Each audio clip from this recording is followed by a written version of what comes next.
Wamakonde ni moja kati ya makabila ya kale na ya kipekee yaliyopatikana katika ukanda wa pwani mashariki mwa Afrika, hasa kusini mwa Tanzania na kaskazini mwa Msumbiji. Asili ya Wamakonde inahusisha eneo la milima ya Makonde upande wa kaskazini mashariki mwa Msumbiji, kando ya mto Ruvuma ambao ni mpaka wa asili kati ya Tanzania na Msumbiji. Hata hivyo, sehemu kubwa ya Wamakonde walihamia Tanzania katika karne za nyuma na kuenea katika maeneo ya mkoa wa Mtwara, hasa maeneo ya Newala, Tandihimba na Masasi ambako wanaishi kwa wingi hadi leo. Wamakonde wana historia ya kipekee, inajulikana kwa ustadi wao mkubwa wa kuchonga miti na kutengeneza vinyago. Sanaa ya uchongaji wa vinyago vya Wamakonde si tu ni maarufu Afrika, bali pia duniani kote. Vinyago vyao vina maana ya kidini, kijamii na hata kiutamaduni, vikieleza hadithi za mababu, roho na maisha ya kila siku ya jamii yao. Vinyago hivi hutumika pia katika sherehe maalum kama vile tohara na ibada za makabila.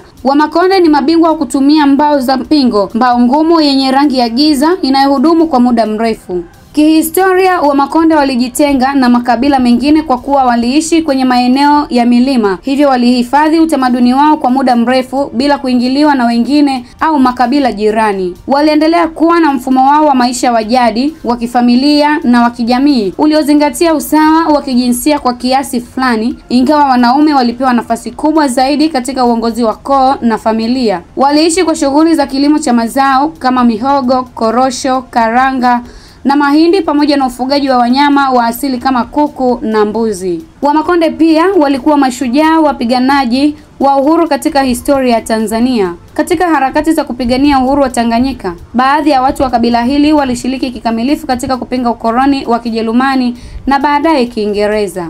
Pia waliwahi kuwa na vuguvugu la kutaka kujitenga katika miaka ya nyuma, hasa kutokana na hisia za kutopewa kipaumbele cha kutosha katika maendeleo na siasa, lakini kwa sasa ni sehemu muhimu na inayojivunia mshikamano katika taifa la Tanzania. Lugha yao iitwayo Kimakonde ni moja kati ya lugha za Kibantu, ingawa matumizi ya Kimakonde yamepungua katika baadhi ya maeneo kutokana na athari za Kiswahili. Bado ni lugha ya urithi inayozungumzwa nyumbani, hasa wazee na baadhi ya vijana wanaojivunia utambulisho wao wa kikabila. Utamaduni wa Kimakonde pia inahusisha ngoma za jadi, mavazi ya asili, sherehe za kijamii kama jando na unyago ambazo zinasaidia kuhifadhi mila zao kwa muda mrefu. Katika jamii ya sasa ya Tanzania, Wamakonde ni sehemu muhimu ya mchango wa kitaifa katika nyanja za siasa, sanaa, biashara na maendeleo kwa ujumla. Wamakonde wengi wameendelea kuelimika, kushika nafasi mbalimbali serikalini na kuendeleza vipaji vyao hasa katika uchongaji na kazi za mikono. Wanajulikana kwa bidii, uvumilivu, msimamo imara katika kushikilia misingi na tamaduni zao. Kwa ujumla, historia ya Wamakonde inaonyesha ni kabila lililojaa utajiri wa kiutamaduni,